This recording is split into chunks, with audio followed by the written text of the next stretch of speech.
Every 11 seconds, an adult over 65 is treated in an American emergency room because of a fall. That figure comes from the National Council on Aging, and it is not the worst number I'm going to give you today.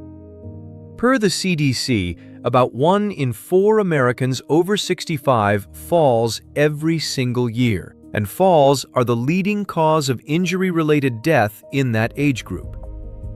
Now, here is the detail that should make you genuinely angry. Most of the people who fell were doing exactly what they were told. They were walking every day. Some were lifting weights twice a week. They were strengthening their legs, because that is the advice every pamphlet, every well-meaning family member, and, frankly, a lot of physicians hand out. Get stronger, and you will not fall. And for many people over 65, that advice is aimed at the wrong system entirely. Falling is not primarily a strength problem. Falling is a signal problem. It happens when 3 specific sensing systems in your body stop talking to your brain fast enough, and no leg press machine on earth trains those systems. Over the next 25 minutes, I am going to walk you through the 5 drills that actually do. You will get the 10-second test you can run at your kitchen counter this afternoon, the one that researchers found predicts far more than your fall risk. You will get the drill that retrains your inner ear, the drill that rebuilds reflexes in your ankles that you probably did not know you had, and the single mistake that quietly turns most people's balance practice into a waste of time. And there is one drill on this list that fall researchers consider the most important of the 5, and it is the one almost nobody practices. Not in gyms, not in senior fitness classes, and too often, not even in physical therapy. I will show you which one it is, and once you hear why it matters, you will finally understand why so many strong, active people still end up on the ground. Here is exactly what you are getting today. Number 1, the 10-second kitchen counter test, drawn from a 2022 study published in the British Journal of Sports Medicine that gives you a hard, honest baseline of where your balance actually stands, in less time than it takes to boil water. Number 2, the 3-minute drill that rebuilds your ankle reflexes, the tiny automatic corrections that fire faster than conscious thought and that quietly deteriorate every year they go untrained. Number 3, the walking drill that retrains your inner ear, the same system that Tai Chi research suggests may be behind fall reductions of roughly 50% in some trials. Number 4, the recovery step drill, the one that trains the actual moment a fall happens, meaning the half-second after you have already lost your balance, and the one that almost everyone skips. And number 5, the single mistake that can make all 4 of the others nearly worthless, a mistake I would estimate most people doing balance exercises at home are making right now. Along with the 2-minute fix. My name is Dr. Vitalis. This channel exists for one reason: to take the research on aging, the actual studies and the actual numbers, and translate it into plain language for adults over 50 who are tired of vague advice. Today's episode leans on the CDC's fall data, a Cochrane review covering more than 100 clinical trials, and the balance research behind programs like Otago in New Zealand. Everything here is educational, not a prescription, and I will say more about that at the end. If specific, plain-spoken answers are what you came for, the like and subscribe buttons cost you nothing, and help this reach the next person who needs it. Let me tell you about Margaret. Her name is changed, and her story is a composite of a pattern that repeats over and over in the fall literature, which is exactly why you need to hear it. Margaret was 71 years old, living in a 2-story colonial outside Cleveland that she had owned for 26 years. She was, by any reasonable definition, fit. She walked 2 miles most mornings. She went to a gym twice a week and used the leg press, the leg extension machine, and the seated row, because her daughter had read that muscle loss causes falls, and that is partly true. Margaret's legs were stronger than those of most women 15 years younger. On a Tuesday evening in October, Margaret was standing in her kitchen reaching up into a cabinet for a casserole dish. The phone rang on the counter behind her. She turned her head toward the sound while her arm was still raised. Her weight shifted a few centimeters past the edge of her right foot, and the correction that should have happened automatically, the one that had happened thousands of times in her 40s without her ever noticing, simply did not arrive in time. She did not trip over anything. There was no water on the floor, no loose rug, no bad lighting. She went down onto her right side and fractured her hip. Here is what a fractured hip actually means at 71. Per the CDC, over 300,000 adults 65 and older are hospitalized for hip fractures every year in the United States, and about 95% of those fractures are caused by falls, usually falls sideways, exactly the direction Margaret went. Margaret spent 4 days in the hospital and 11 weeks in rehabilitation. A year later, she had recovered better than many do, but she had sold the 2-story house. She had stopped driving at night, and by her own description, she had stopped trusting her own body. And the part that matters most for you is this. Margaret's strength was never the problem. Her strength tested fine in rehabilitation. What failed on that Tuesday evening was speed. The fall took less than 1 second from start to finish, and the systems that respond in less than 1 second are not the systems the leg press trains. Margaret is not unusual. Margaret is the standard case. And the reason I opened with her is that the same silent decline that caught her is running right now in almost everyone over 60 who has never specifically trained it. So let me show you the machinery, because once you understand it, the 5 drills will make perfect sense, and you will never confuse balance with strength again. Your ability to stay upright runs on 3 input systems feeding 1 processor. Input 1 is vision. Your eyes tell your brain where the horizon is and how your body is moving relative to the room. Input 2 is the vestibular system, a set of fluid-filled loops and gravity sensors in your inner ear, about the size of a pencil eraser, that report every tilt and turn of your head. Researchers at Johns Hopkins have estimated that roughly 1/3 of American adults over 40 already show some measurable vestibular decline, and the proportion climbs steeply with each decade. Input 3 is proprioception, which is a word worth learning. Proprioception is your body's position sense, delivered by thousands of nerve endings in your feet, ankles, and joints that tell your brain, without you looking, exactly where your limbs are and how your weight is distributed. Those 3 inputs converge in the brain, which compares them, resolves disagreements, and fires corrections out to your muscles.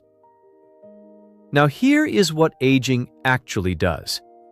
The nerve endings in the feet become fewer and less sensitive, so proprioception fades. The hair cells in the inner ear thin out, so the vestibular signal weakens, and the processing itself slows, so the correction that used to arrive in 1/10 of a second arrives late. Your brain, being clever, quietly compensates by leaning harder and harder on the one input that still feels reliable: your eyes. That compensation works beautifully right up until the moment it does not, and I will show you exactly when that moment comes in a few minutes. Here is the part they skip. Your body has 3 escalating strategies for catching a stumble. The ankle strategy handles small sways with tiny muscle adjustments at the foot. The hip strategy handles bigger disturbances by bending quickly at the waist. And the stepping strategy is the last line of defense, a fast, automatic step that moves your base of support back underneath your falling body. Every real-world fall is a failure of one or more of those three strategies, and every one of them is a reflex, a trained neural circuit, not a feat of strength. That is why Margaret fell with strong legs. Her muscles could produce plenty of force. The order to fire simply arrived too late. And that is also the good news, because reflexes, unlike lost hair cells, respond remarkably well to training. A 2019 Cochrane review of over 100 trials found that exercise programs built around challenging balance reduced the rate of falls by roughly 23%. And the Otago program in New Zealand, tested on high-risk adults in their 70s and 80s, cut falls by around 35% in the research. Those gains did not come from bigger muscles. They came from faster, better-trained circuits. Now let me show you how each of those circuits fails in real life with 3 more people, because Margaret is only one version of this story. First, Frank. Frank was 68, lived in Tucson, played golf 3 times a week, and considered himself steady as a rock. Frank fell in his shower on a Saturday morning. He had shampoo in his hair, his eyes were closed, and he turned his head to reach for the towel bar.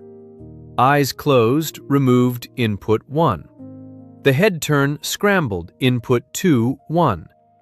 The head turn scrambled input 2, his already thinned vestibular signal, and decades of standing on cushioned shoes over flat floors had dulled input 3, the pressure sensors in his feet. For about 1 second, Frank's brain was flying blind on all 3 channels, and he went down against the tile and fractured 2 ribs.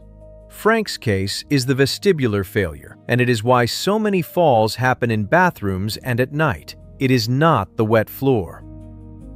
It is the missing signals. Second, Dolores.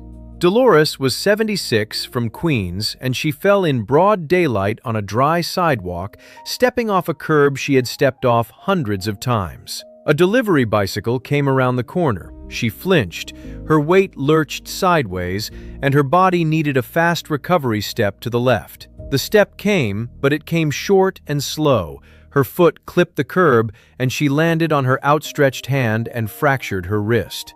Dolores is the stepping strategy failure, and I want you to notice something. Nothing about her fall involved weakness. It involved a rescue reflex that had not been rehearsed in 40 years. Research groups studying what is called reactive step training have found that this exact reflex can be retrained, and some trials suggest training it may cut real-world falls substantially, which is why drill number 4 today is the one I most want you to take seriously. Third, Jean. And Jean is the case that surprises people. Jean was 66 and probably the fittest man on his street. He walked 5 miles a day and could out-hike his adult sons. Jean fell in his own hallway at 2 in the morning, on carpet, walking a path he had walked 10,000 times. In daylight, Jean's balance looked perfect, but remember what I told you about compensation. Jean's brain had spent years quietly shifting the entire balance workload onto his eyes as his feet and inner ear faded. In the dark, that loan was called in. No vision, weak proprioception, weak vestibular signal, and one of the fittest 66-year-olds you could meet dropped like the lights had been cut, because functionally, for his balance system, they had. Jean is the vision dependence failure, and if you have ever felt strangely unsteady in a dark room or with your eyes closed in the shower, you have felt the early edge of exactly this. 3 different people, 3 different failures, 1 common thread.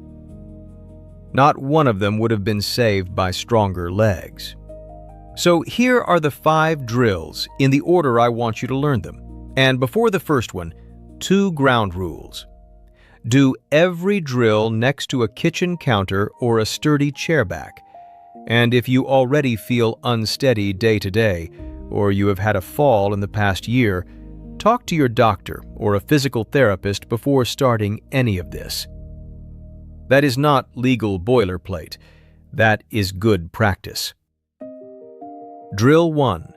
The clock reach for your ankle strategy.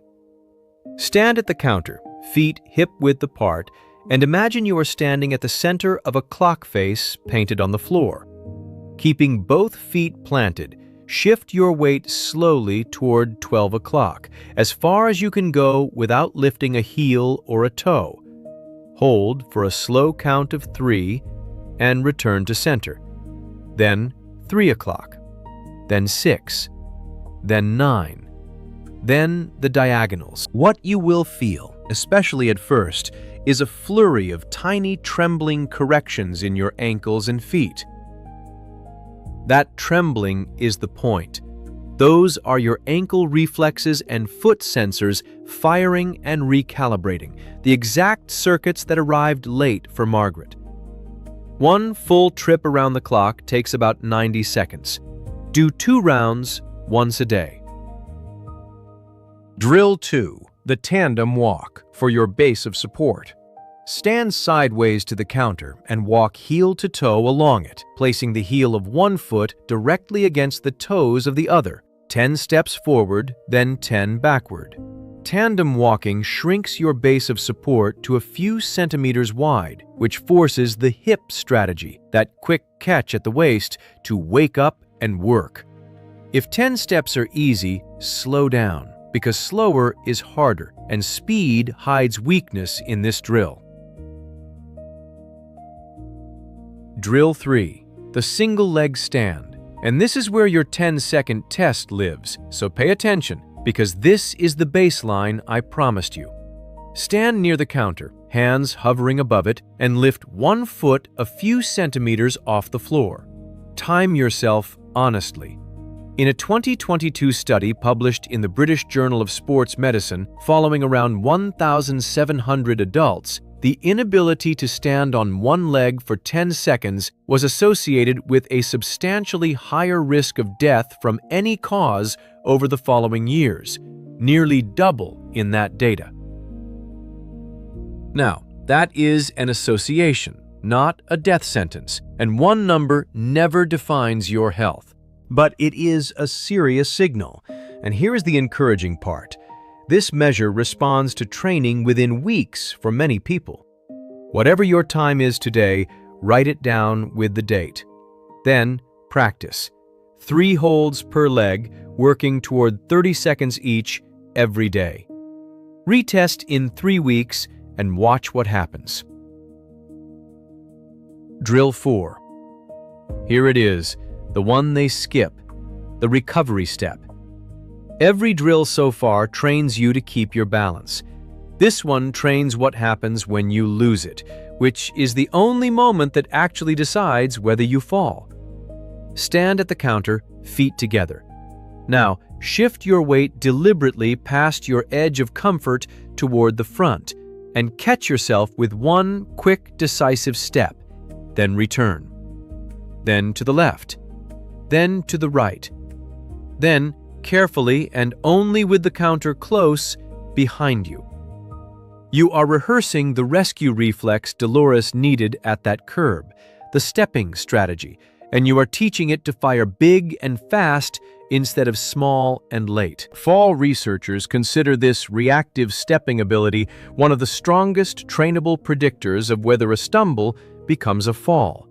And yet, it is missing from almost every senior fitness routine, because gyms train muscles, and this is not a muscle. It is a decision your nervous system makes in a quarter of a second. 10 steps in each direction once a day. It looks like almost nothing. It may matter more than everything else in this video. Drill 5. The head turn walk for your inner ear. Walk down your hallway at a normal pace and, while walking, turn your head smoothly to the left for 2 steps, back to center for 2 steps, then right for 2 steps, keeping your eyes moving with your head. You will likely feel a slight wobble or drift the first few times, and that wobble is your vestibular system being asked to do its job without your vision covering for it. Exactly the situation that took Frank down in that shower. This is a cousin of what therapists call gaze stabilization work, and it is the same category of head and weight shift challenge that runs all the way through Tai Chi, which, in a 2018 randomized trial published in JAMA Internal Medicine, reduced falls in older adults by 58% compared with stretching. 2 hallway lengths a day. If it feels genuinely disorienting rather than mildly challenging, stop and mention it to your doctor, because persistent dizziness with head turns deserves a proper look. And now the mistake, promise number 5, because I have watched this one mistake quietly cancel out every drill I just gave you. The mistake is the death grip. People stand at the counter, clamp both hands onto it, and then do their clock reaches and their single leg stands, feeling very stable and very pleased. Here is the problem. The moment your hands take over, your balance system clocks out. The sensors in your feet go quiet, the corrections stop firing, and what you are actually training is your arms. The 2-minute fix is a 3-stage progression. Stage 1, fingertips only, resting on the counter light as a coin. Stage 2, hands hovering 2 centimeters above the counter, touching nothing, ready to catch. Stage 3, hands at your sides, counter still within reach. Move 1 stage forward only when the current stage feels easy, and never train beyond the stage where you feel safe. The counter is your spotter, not your crutch. Get that one distinction right, and every minute you spend on these drills starts paying full value. One more thing before I wrap up, for those of you who master all 5, because there is an advanced version that targets the way falls actually happen in the real world. Almost nobody falls while concentrating on their balance.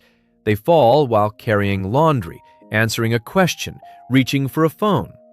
Researchers call this dual task cost, the measurable drop in your balance the instant your attention splits. And studies suggest that cost grows significantly with age. The advanced move? Once, and only once, you can tandem walk and hold a 30-second single leg stand comfortably. Add a counting task. Tandem walk your hallway while counting backward from 100 by 3s out loud. 100, 97, 94. You will be shocked at how much harder the walking gets the moment the arithmetic starts, and that difficulty is precisely the reserve you are building. Balance that holds up while your mind is elsewhere, which is the only kind that protects you in real life. The caveat is firm. This is week 4 material, not week 1. It is done next to the counter, and if you are currently unsteady, it is not for you yet at all. If you take nothing else from the last 25 minutes, take this. 1 in 4 adults over 65 will fall this year, per the CDC. And the difference between the ones who go down and the ones who catch themselves is usually not strength. It is the speed of 3 sensing systems and 3 rescue reflexes that respond to training within weeks, at any age, for about 10 minutes a day. Here is the week. Clock reach and single leg stands daily. They take 5 minutes together. Tandem walk and head turn walks on alternating days. Recovery steps every single day, because that is the reflex that decides everything. Retest your 10-second stand every 3 weeks and keep the dates. And please hear this clearly. Everything in this video is educational. The people I described are composites of documented patterns, and none of this replaces an evaluation by your own physician or a physical therapist, especially if you have fallen before, take medications that affect balance, or feel dizzy with the head turn work. What this video can do is hand you the same understanding the research holds, so that the next time someone tells you falls are just part of getting older, you know better. Falls are not a birthday. Falls are a failed reflex, and reflexes can be rebuilt. If this episode gave you something you can use, the like button and a subscription genuinely help it reach the next person who needs it. Before you go, think of one person, a parent, a spouse, a neighbor over 65 who lives alone, and send them this video today, because the 10-second test alone could tell them something their last checkup never measured. Stay sharp, stay steady, and I will see you at the desk for the next one.